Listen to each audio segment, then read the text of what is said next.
एक दफा उंगली के इशारे से अबू लहब ने कहा था नबी पाक को आपका हाथ टूट जाए, अल्लाह ने फरमाया तब्बत यदा अबी लहबिन व तब, तू कहता है मेरे नबी का हाथ टूट जाए तेरे दोनों टूट जाएंगे।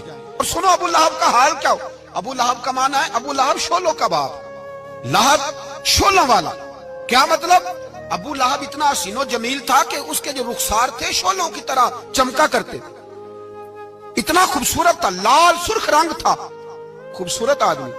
अरब में जब गुर्बत थी तो इसके घर में उस वक्त भी 2 ईंटें सोने की थी। इतना मालदार आदमी और सरदार था सारे मक्के का, लेकिन नबी पाक की बेअदबी की। तुम्हें पता ही नहीं कि रब दुनिया में सबसे ज्यादा नाराज ही उससे है जो उसके रसूल का बेअदब है। सबसे ज्यादा नाराज ही उसी से।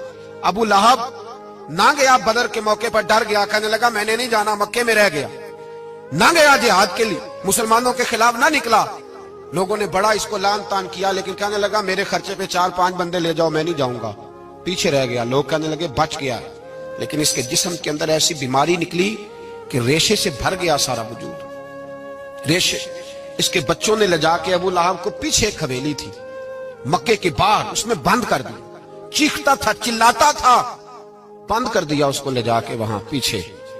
और जब उसको बंद कर दिया कमरे में तो चिल्लाता था, चीखता था, कोई मुझे बचाओ, कोई पानी पिलाओ।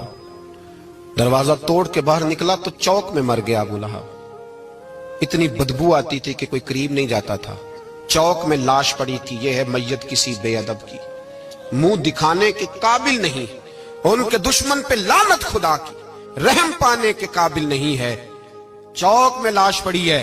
तब्बत यदा अबी लहबिन व तब, चौक में पड़ी हुई है, कोई करीब नहीं जाता। उसके बेटों से लोग जाके कहने लगे तुम्हारा बाप था, शर्म करो।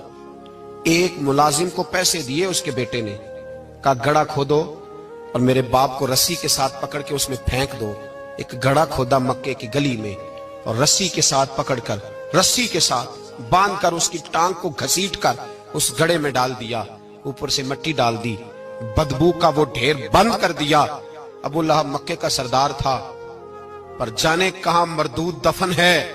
लेकिन मियानी साहब के कब्रिस्तान में जाओ, मियानी साहब के कब्रिस्तान में वो इल्मुद्दीन जिसे अपना नाम भी नहीं लिखना आता था, हजारों लोग रोजाना उसकी कब्र पे खड़े होते हैं और रसूलुल्लाह की नाते सुनाते हैं।